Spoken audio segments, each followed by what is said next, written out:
नमस्कार, मैं रफी और आप देख रहे हैं DNN इंडिया।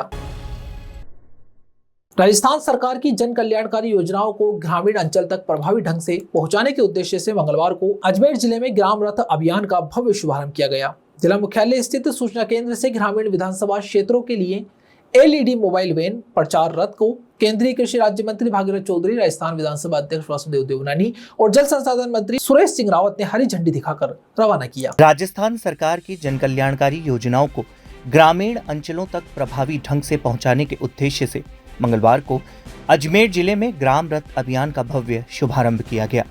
जिला मुख्यालय स्थित सूचना केंद्र से ग्रामीण विधानसभा क्षेत्रों के लिए LED मोबाइल वैन प्रचार रथ को केंद्रीय कृषि राज्य मंत्री भागीरथ चौधरी, राजस्थान विधानसभा अध्यक्ष वासुदेव देवनानी और जल संसाधन मंत्री सुरेश सिंह रावत ने हरी झंडी दिखाकर रवाना किया। इस अवसर पर आयोजित कार्यक्रम में जनप्रतिनिधियों, प्रशासनिक अधिकारियों और बड़ी संख्या में आमजन की उपस्थिति रही। कार्यक्रम के दौरान नुक्कड़ नाटक के माध्यम से सरकारी योजनाओं की जानकारी रोचक और प्रभावी तरीके से प्रस्तुत की गई। कलाकारों ने सांस्कृतिक प्रस्तुतियों के जरिए भी माहौल को जीवंत बना दिया, जिससे उपस्थित लोगों में उत्साह देखने को मिला। अधिकारियों ने कार्यक्रम में उपस्थित अतिथियों और जनप्रतिनिधियों का पुष्प गुच्छ भेंटकर स्वागत एवं अभिनंदन किया। इस मौके पर जनप्रतिनिधियों ने अपने संबोधन में कहा कि डबल इंजन सरकार के तहत प्रदेश के विकास की गति तेज हुई है और मुख्यमंत्री भजनलाल शर्मा के नेतृत्व में जनहितकारी योजनाएं प्रभावी रूप से लागू की जा रही है। उन्होंने कहा कि ग्राम रथ अभियान का उद्देश्य सरकार की योजनाओं को अंतिम छोर पर बैठे व्यक्ति तक पहुंचाना है, ताकि कोई भी पात्र व्यक्ति लाभ से वंचित न रहे। LED मोबाइल वैन के जरिए गांव-गांव जाकर योजनाओं की जानकारी दी जाएगी, जिससे ग्रामीणों को जागरूक कर उन्हें सरकारी योजनाओं का लाभ लेने के लिए प्रेरित किया जाएगा। कार्यक्रम के अंत में जनप्रतिनिधियों ने विश्वास जताया कि यह अभियान ग्रामीण क्षेत्रों में जागरूकता बढ़ाने के साथ ही विकास की नई दिशा तय करेगा और आमजन को सरकार की योजनाओं से जोड़ने में मील का पत्थर साबित होगा। भजनलाल जी साहब के नेतृत्व में ये जो पूरे ग्रामीण क्षेत्र में ये आज रथों को रवाना किया जा रहा है, इसमें पूरा रोड मैप होगा, क्या क्या काम हुए हैं, कौन कौन से और काम करने हैं, गांव में कौन कौन सी कामों की जरूरी है, चाहे उसमें कृषि का बात हो, चाहे डेयरी की हो, चाहे सहकारिता की हो, चाहे बिजली की हो, चाहे स्वास्थ्य की हो, वो सारे जितने भी काम जो गांव में ये जाएंगे और वहाँ इस बात का पता लगाएंगे कि कौन कौन से काम जो बाकी रह गए हैं उन कामों को करना है, उनकी सबकी जानकारी लेंगे और उनसे प्रपत्र भी लेंगे, ताकि जो काम है समयबद्ध ये जो राजस्थान सरकार भजनलाल जी के नेतृत्व में हो सके। इसके लिए आज पूरे देहात जो क्षेत्र है, ग्रामीण क्षेत्र, पंचायत राज, उन सब में आज ये रथों को पूरे प्रदेश में रवाना किया जा रहा है। आज उसी के तहत अजमेर जिले के अंदर भी ग्रामीण क्षेत्र में आज इन रथों को रवाना किया गया है। इसके अंदर ये बहुत, मैं कह रहा हूँ कि मील का पत्थर साबित होगा।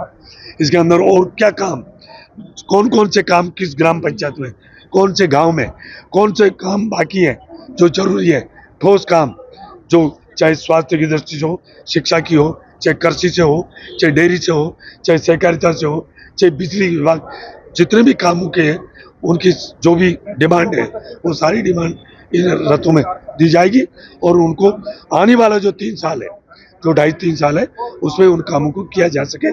इसके लिए आज ये रथों की आज रवानगी की गई है। आज हमारे विधानसभा अध्यक्ष जी वासुदेव देवनानी जी, हमारे जल संसाधन मंत्री सुरेश सिंह जी रावत और हम तीनों साथ आज हमारे कलेक्टर साहब, हमारे CO साहब, सारे अधिकारी और हम मिलकर आज मैं कह सकता हूं कि इस राजस्थान सरकार की सबसे मजबूत और गांव, गरीब, किसान, मजदूर के को कैसे उसका काम किया जा सके, उनकी जो समस्या है उनका निदान कैसे किया जा सके, ये मील का पत्थर साबित होगा। अजमेर जिले के विभिन्न विधानसभाओं में राज्य सरकार की जो अलग अलग योजनाएं हैं, कृषि से जुड़ी हुई हैं, अन्य युवाओं से जुड़ी हुई हैं और विभिन्न प्रकार के जो राज्य के मुख्यमंत्री माननीय भजनलाल जी ने पिछले 2 वर्ष में जो जनहित की योजनाएं प्रारंभ की हैं उस सब का गांव-गांव जाकर के लोगों को इसकी जानकारी देना, उसे क्रियान्वित तक ले जाना और साथ में आम व्यक्ति के साथ जुड़ते हुए दूर बैठा हुआ अंतिम छोर पर व्यक्ति को इसका लाभ मिले, इसके लिए अभी रथों को रवाना हमारे माननीय केंद्रीय कृषि राज्य मंत्री के सानिध्य में और हमारे कैबिनेट मंत्री सुरेश रावत जी के सानिध्य में अभी रवाना किया है। मुझे लगता है कि इससे जो 21-22 लाख अजमेर जिले की जनसंख्या है उन सबको इसका लाभ मिलेगा और जो माननीय प्रधानमंत्री मोदी जी और मुख्यमंत्री जी का जो सोच है कि हम हर एक को निरोगी भी बनाएं, हर एक को सुखी भी रखें, हर एक का जीवन स्तर भी ऊंचा उठाएं और कृषि योजनाएं भी अंत तक मिलें। जो 2 साल के अंदर अनेकों घोषणाएं हुई हैं उसकी क्रियान्वित जो हो रही है उससे लोगों को दर्शन कराया जा सके, इससे में रथ यात्रा होते हैं। मुझे लगता है इससे निश्चित रूप से अजमेर जिला राजस्थान का एक प्रमुख जिलों में तस्वीर उभर करके आएगा। मैं बहुत बहुत शुभकामनाएं देता हूं। आजादी के समय महात्मा गांधी जी ने कहा था कि हिंदुस्तान की आत्मा गांव में बसती है।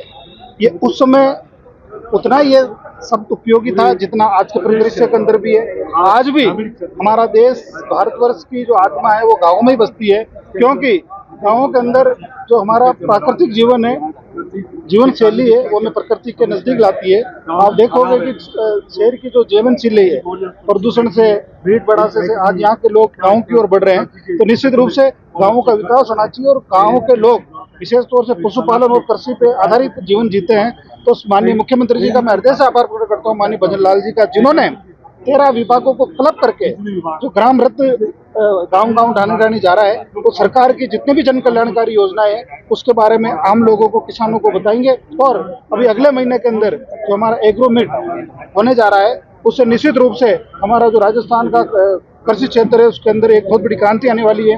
अभी दिल्ली के अंदर भी रोड शो हुआ था, उसमें मेरे को भी रहने का सौभाग्य प्राप्त हुआ था। तो माननीय मुख्यमंत्री जी ने बाहर के जो विदेशी डेलीगेशन है, अलग अलग देशों के लोग आए, वो किस तरह से हमारे किसानों की जो आय है उसको हम बढ़ा सकते हैं, किस तरह से आधुनिक तकनीकी से हम खेती कर सके, इस तरह से हमारी सरकार प्रयास कर रही है। और इस रथों के माध्यम से हमारे सरकार के 13 विभाग है, चाहे वो कृषि विभाग हो, चाहे पशुपालन विभाग हो, चाहे पंचायती राज विभाग हो, चाहे राजस्व विभाग हो, चाहे सहकार विभाग हो, चाहे कृषि विपणन विभाग हो, ऐसे करके चाहे उद्योग विभाग हो, 13 विभागों की जानकारी रथ के माध्यम से आम जन को मिलेगा। और मैं सब लोगों से अपील करना चाहता हूँ कि सरकार की जन कल्याणकारी योजना के बारे में जब तक आम लोग उसका फायदा नहीं उठाएंगे, जब तक उनको जानकारी नहीं होगी, और कोई भी योजना जब तक वो एक जन जागृति का रूप ना ले ले, तब तक उसको 100% उसका पूर्ण होना असंभव है। इसलिए आप सभी से अपील करता हूँ कि इस रथ के माध्यम से ज़्यादा से ज़्यादा लोग इस योजनाओं का लाभ उठाए। और गाँव के अंदर भी मैं गाँव के लोगों को भी अपील करना चाहता हूँ कि इस रथ जहाँ जिस गाँव में रथ जाए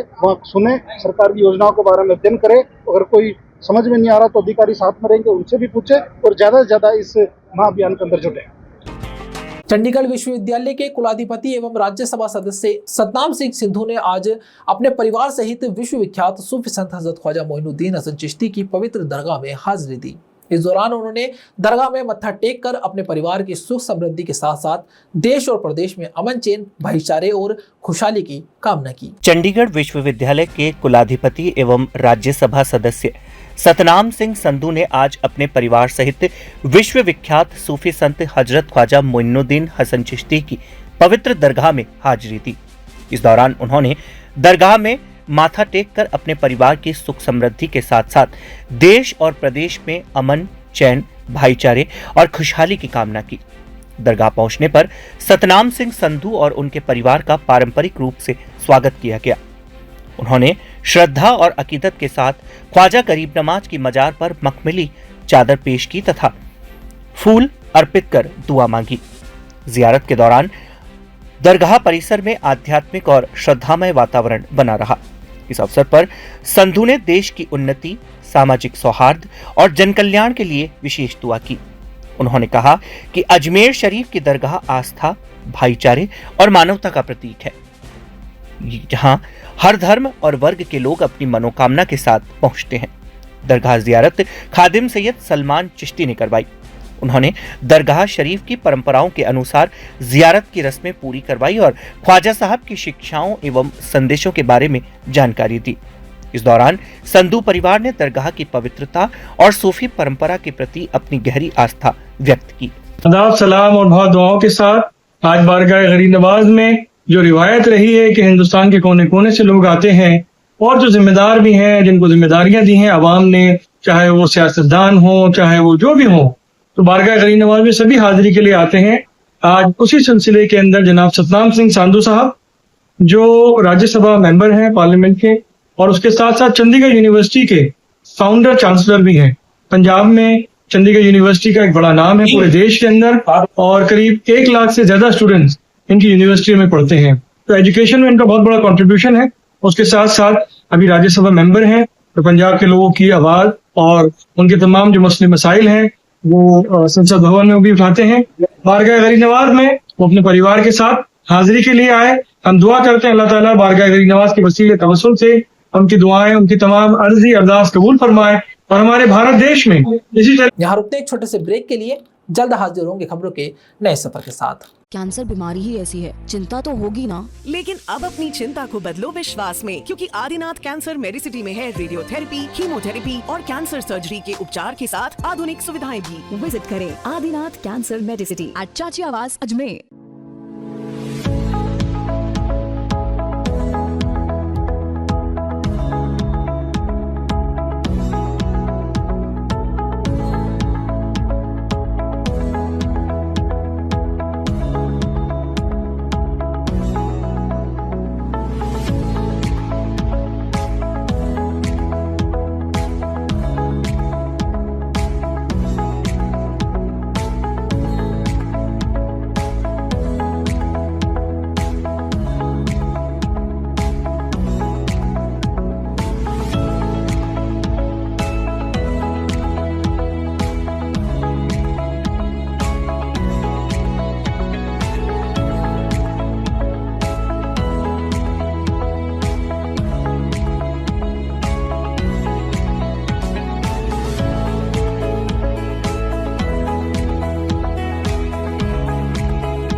अजमेर शहर के अलवर थाना क्षेत्र में चोरों के हौसले लगातार बुलंद होते नजर आ रहे हैं।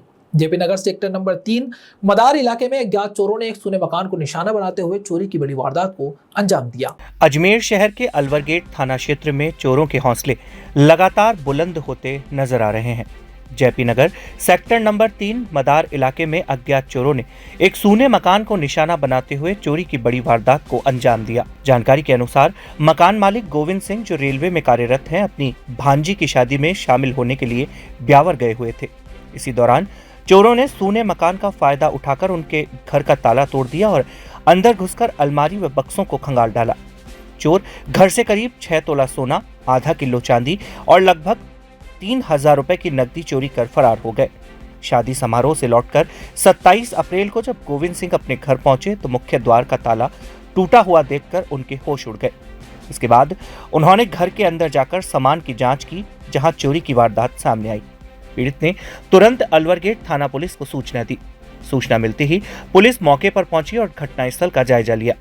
फिलहाल पुलिस ने अज्ञात चोरों के खिलाफ मामला दर्ज कर लिया है और आसपास लगे सीसीटीवी कैमरों की फुटेज खंगालने के साथ ही आरोपियों की तलाश शुरू कर दी है। इलाके में बढ़ती चोरी की घटनाओं से स्थानीय लोगों में भय और आक्रोश का माहौल बना हुआ है। ये जेपी नगर में है, सेक्टर 3 में 1-4। यहाँ पे हम शादी में गए हुए थे 24 तारीख को और 27 को कल आए थे। तो सुबह 12 बजे आके देखा तो बाहर का लॉक टूटा हुआ था। अंदर आके देखा तो अलमारी वगैरह सारी टूटी हुई थी और जेवरात और नकदी थी वो लेके चले गए चोर। पलंग वगैरह सब वो खंगोड़ा हुआ था, ये अलमारी वगैरह सारी। कहाँ गए हुए थे आप? हम शादी में गए थे, मेरी दीदी सिस्टर की लड़की की शादी में ब्यावर। वापिस आए तो क्या देखा? वापस आए तो ये अलमारी वगैरह पूरा सामान बिखरा हुआ था और जो सामान था वो नहीं मिला। क्या क्या रखा हुआ था अलमारी में? अलमारी हो सोना चांदी के जेवरात थे। क्या क्या था? कितना तोला? तोला लगभग होगा 6-7 तोला। 6-7 तोला और चांदी थी आधा 1 किलो चांदी। अच्छा, आपने और कुछ भी गया क्या यहाँ से? और कुछ तो बाकी तो कुछ नहीं, बस वही लेके। लगभग कितने की अंदाजी चोरी होगी? लगभग होगी 7-8 लाख के। शिकायत की आपने? शिकायत करा दी, रिपोर्ट भी करवा दी है। जो फुटेज आ रही है आसपास? फुटेज है वो सामने का क्या लाइट नहीं है तो इधर तक दिख नहीं। शहर के गुलाबबाड़ी क्षेत्र में मिस्त्री मोहल्ले से लेकर राजा कोठी चौराहे तक चल रहे नाला निर्माण कार्य के दौरान एक निजी स्कूल की 4 दीवारी, मुख्य द्वार और पेड़ पौधों को प्रशासन ने ध्वस्त कर दिया। यह कार्यवाही अजमेर विकास प्राधिकरण और नगर निगम की संयुक्त टीम ने पुलिस जाब्ते की मौजूदगी में जेसीबी मशीन की मदद से की। अजमेर शहर के गुलाबबाड़ी क्षेत्र में मिस्त्री मोहल्ले से लेकर राजा कोठी स्कूल तक चल रहे नाला निर्माण कार्य के दौरान एक निजी स्कूल की 4 दीवारी और मुख्य द्वार को प्रशासन ने ध्वस्त कर दिया। यह कार्यवाही अजमेर विकास प्राधिकरण एडीए और अजमेर नगर निगम की संयुक्त टीम ने पुलिस जाब्ते की मौजूदगी में जेसीबी मशीन की मदद से की। कार्यवाही के दौरान एडवोकेट नवीन सिंह ने प्रशासन पर गंभीर आरोप लगाते हुए कहा कि यह कार्यवाही राजनीतिक द्वेषता के चलते की गई है। उनका कहना है कि नाले पर अन्य स्थानों पर भी अतिक्रमण है, जहां चौड़ाई 7 से 8 फीट तक ही है, लेकिन उनकी जमीन को निशाना बनाते हुए नाले को 21 फीट तक चौड़ा किया जा रहा है। नवीन सिंह ने आरोप लगाया कि स्कूल की दीवार तोड़कर उनकी निजी जमीन को नाले में शामिल किया जा रहा है। उन्होंने इस मामले को लेकर न्यायालय की शरण लेने और एडीए व नगर निगम अधिकारियों के खिलाफ शिकायत दर्ज करवाने की बात कही है। वहीं दूसरी ओर निवर्तमान पार्षद शीलम बैरवा ने प्रशासन की कार्यवाही को उचित ठहराया। उन्होंने कहा कि नाला निर्माण कार्य में स्कूल की दीवार बाधा बन रही थी और स्कूल संचालक को पहले ही इसे हटाने का निवेदन किया गया था। बैरवा के अनुसार जब संचालक ने स्वयं दीवार नहीं हटाई तब एडीए और नगर निगम की टीम ने पुलिस बल के साथ मौके पर पहुंचकर नियमानुसार कार्यवाही को अंजाम दिया। इस कार्यवाही के बाद क्षेत्र में इसे लेकर चर्चा का माहौल गर्म है।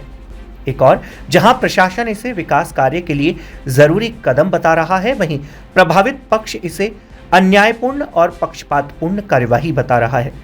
अब यह मामला न्यायालय तक पहुंचने की संभावना जताई जा रही है, जिससे आने वाले समय में इस पर और स्थिति स्पष्ट हो सकेगी।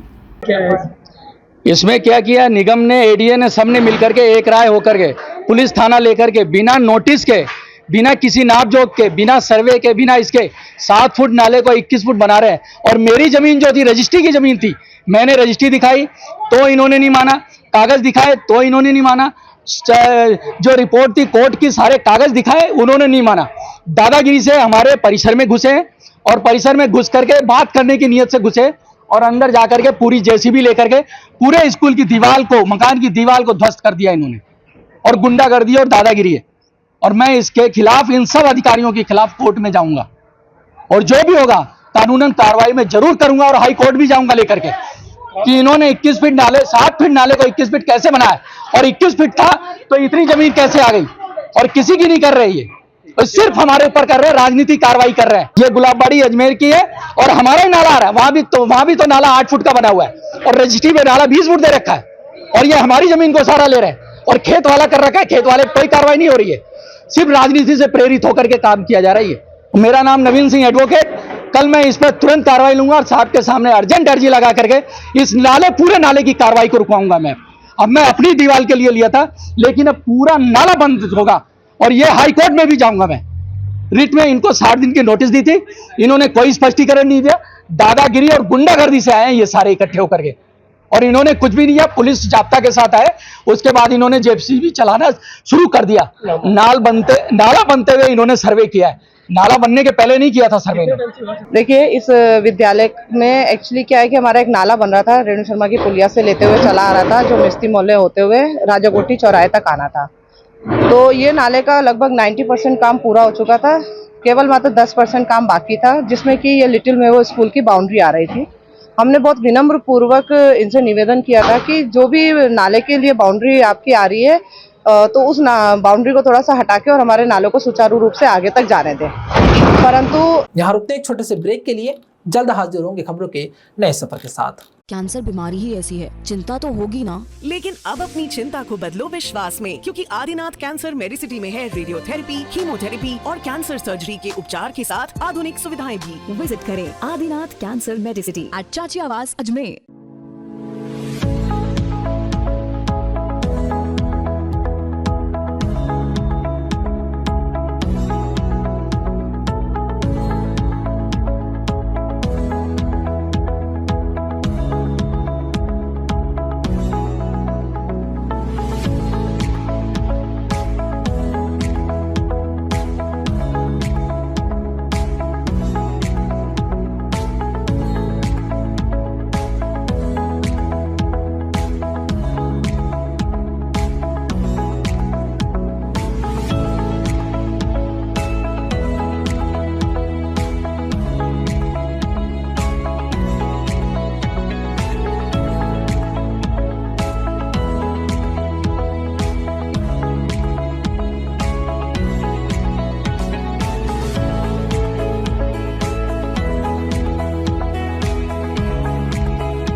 पवित्र तीर्थ नगरी पुष्कर में 22 अप्रैल से प्रारंभ हुआ 7 दिवसीय श्रीमद् भागवत कथा ज्ञान यज्ञ महोत्सव आज श्रद्धा, भक्ति और उल्लास के माहौल में संपन्न हो गया। 7 दिनों तक चले इस आध्यात्मिक आयोजन में सनातन संस्कृति, भक्ति और आस्था का अद्भुत संगम देखने को मिला, जहां बड़ी संख्या में श्रद्धालु कथा श्रवण के लिए उपस्थित रहे। पवित्र तीर्थ नगरी पुष्कर में 22 अप्रैल से प्रारंभ हुआ 7 दिवसीय श्रीमद् भागवत कथा ज्ञान यज्ञ महोत्सव आज श्रद्धा, भक्ति और उल्लास के माहौल में संपन्न हो गया। 7 दिनों तक चले इस आध्यात्मिक आयोजन में सनातन संस्कृति, भक्ति और आस्था का अद्भुत संगम देखने को मिला, जहां बड़ी संख्या में श्रद्धालु कथा श्रवण के लिए उपस्थित रहे। कथा का वाचन बरसाना निवासी कथावाचक पंडित सुरेश चंद्र शास्त्री के श्रीमुख से किया गया। उन्होंने अपने ओजस्वी और भावपूर्ण वाचन के माध्यम से भगवान श्री कृष्ण की विविध लीलाओं का सुंदर वर्णन किया। कथा के दौरान श्री कृष्ण सुदामा के प्रसंग ने श्रद्धालुओं को भाव विभोर कर दिया और मित्रता, भक्ति तथा समर्पण का संदेश दिया। 7 दिनों आयोजित इस महोत्सव में प्रतिदिन बड़ी संख्या में श्रद्धालु शामिल हुए और कथा का अमृत लाभ लिया। भजनों, कीर्तन और धार्मिक प्रवचनों के बीच पूरा वातावरण भक्तिमय बना रहा। श्रद्धालु पूरे समय भक्ति रस में सरोबार नजर आए। महोत्सव का समापन आज विधिवत पूर्णाहुति के साथ किया गया। यज्ञ में आहुतियां अर्पित कर क्षेत्र की सुख समृद्धि, शांति और खुशहाली की कामना की गई। आयोजन समिति द्वारा श्रद्धालुओं के लिए प्रसाद वितरण की भी व्यवस्था की गई। इस 7 दिवसीय आयोजन ने न केवल धार्मिक आस्था को मजबूत किया, बल्कि समाज में सांस्कृतिक एकता और आध्यात्मिक जागरूकता का संदेश भी प्रसारित किया। आज कथा का समापन है, कितने दिन चला, क्या क्या कार्यक्रम हुए, किस जगह हुए, क्या रसपान थे और कौन से पंडित ने कथा वाचन की? सुरेश चंद्र जी शास्त्री जी ने, बरसाना वाले सुरेश चंद्र जी शास्त्री जी ने 7 दिवसीय भागवत सप्ताह संपूर्ण हुआ आज का दिन में, और आज पूर्णाहुति है। राधे रानी की कृपा से सब कुछ शांति के साथ हुआ और सभी का मंगल हो, इसी कामना से ये काम किया गया है। ये कब शुरू हुई थी और आज समापन? 22 अप्रैल 2026 को शुरू हुआ था और आज 28 अप्रैल 2026 को समापन हुआ है इसका। और क्या शांति और सद्भावना के लिए किया गया है, सनातन धर्म की बढ़ोतरी के लिए किया गया है। क्या कार्यक्रम हुए 7 दिन में? इसमें 7 दिन में अपने रुक्मणी विवाह, भगवान कृष्ण की बाल लीलाएं, भगवान राम का जन्म, भगवान दशावतार के सारे 10 अवतारों का विस्तार से गुरुजी ने डिटेल में बताया है। कथा के माध्यम से कि अभी तक क्या है तो पारिवारिक सबका मिलन हो जाता है। इस बहाने सब पुराने एक तीर्थ स्थल पे कथा करने का महत्व ऐसा है कि तीर्थ लोगों को ये आना चाहिए कि हम तीर्थ स्थल पे आ रहे हैं और अपने सनातन धर्म का, हिंदू धर्म का जितने ज़्यादा उन प्रचार कर सकते। अजमेर के अलवरगेट पुलिस थाना क्षेत्र स्थित दादाबाई कॉलोनी में देर रात कार चोरी की एक घटना सामने आई। कॉलोनी के नाले के बाहर खड़ी एक कार को चोरों ने निशाना बनाते हुए चोरी कर ली। यह पूरी वारदात सड़क पर लगे सीसीटीवी कैमरे में कैद हो गई। अजमेर शहर के अलवरगेट थाना क्षेत्र स्थित दादाबाई कॉलोनी में देर रात कार चोरी की एक घटना सामने आई। कॉलोनी के नाले के बाहर खड़ी एक कार को चोरों ने निशाना बनाते हुए चोरी कर लिया। यह पूरी वारदात सड़क पर लगे सीसीटीवी कैमरे में कैद हो गई। जानकारी के अनुसार कार मालिक सर्वेश जैन ने बताया कि वह हमेशा की तरह अपनी कार नाले के पास खड़ी करते हैं। बीती रात भी उन्होंने अपनी कार वहीं पार्क की थी। सुबह उठकर जब उन्होंने देखा तो उनकी कार मौके से गायब थी। सीसीटीवी फुटेज खंगालने पर पता चला कि रात करीब 2 से 2:30 बजे के बीच सफेद रंग की एक क्रेटा कार वहां आकर रुकती है। इसमें से एक युवक उतरता है और खड़ी कार का शीशा तोड़ देता है। इसके बाद वह कार को चोरी कर फरार हो जाता है। घटना की सूचना मिलते ही पुलिस मौके पर पहुंची और आसपास के सीसीटीवी फुटेज खंगालने शुरू कर दिए। पुलिस का कहना है कि फुटेज के आधार पर आरोपियों की पहचान करने की कोशिश की जा रही है और जल्द ही उन्हें गिरफ्तार कर लिया जाएगा। इस घटना के बाद स्थानीय लोगों में डर और चिंता का माहौल बना हुआ है। लोगों का कहना है कि रात के समय सुरक्षा व्यवस्था को और मजबूत किया जाना चाहिए ताकि इस तरह की घटनाओं पर अंकुश लगाया जा सके। एक गाड़ी नोवा है मेरी, गाड़ी नंबर RJ01 1485, RJ01UB 1485। ये गाड़ी में रोजाना की तरह हमारे स्टेट बैंक ऑफ इंडिया की ब्रांच है लोको वर्कशॉप, उसके सामने खड़ी करता हूँ नाले के पास। तो वहाँ डेली खड़ी रहती है, पिछले 7-8 सालों से खड़ी हो रही है गाड़ी। तो जैसे कल परसों रात को हमने खड़ी करी थी गाड़ी, तो सुबह उठकर देखा तो जाने के लिए तो गाड़ी नहीं हुआ। फिर कंप्लेन हो गया, फिर हमने एक कोतवाली दिखवाई कि बाई चांस ट्रैफिक पुलिस तो नहीं ले गई, फिर वहाँ नहीं मिली। फिर हमने CCTV फुटेज वगैरह देखी तो फिर पता पड़ा कि गाड़ी रात को 2 से 3 बजे के बीच में गाड़ी चोरी हो गई। एक वाइट कलर की क्रेटा आई थी, वो उसमें से कोई आदमी वगैरह उतरे, वो चोरी करके ले गए गाड़ी। ये दिख नहीं रहा उसमें साहब कितने लोग थे। वो उसने गाड़ी बिल्कुल हमारी गाड़ी के बिल्कुल टच करके लगाई, उसने पता नहीं क्या कांच वाच तोड़ा, क्या करा कुछ। तो फुटेज में बस यही दिख रहा है कि गाड़ी है, उसमें से एक जना ऊपर उतरा है, उतर के वो कांच वाच तोड़ के गाड़ी पूरी घुमाकर ले गए। वो कितने बजे की घटना हुई? ये रात को 2 से 3 बजे के बीच की घटना है। गाड़ी नंबर क्या है? गाड़ी नंबर RJ01UB 1485। रिपोर्ट दर्ज कर दी? हाँ, रिपोर्ट अलवरगेट थाना में सीएस आपको कल दर्ज करवा दी है उन्होंने। आप हाँ, वो आई थी देखने, सब वो कैमरे वगैरह की फुटेज वगैरह सब दे दिए। मैं सर्वेश जैन, मेरे पापा के नाम गाड़ी है, सुभाष चंद्र जैन के नाम से। खबरों के सफर में अभी सिर्फ इतना ही, फिर हाजिर होंगे खबरों के नए सफर के साथ। तब तक के लिए दीजिए इजाजत, नमस्कार।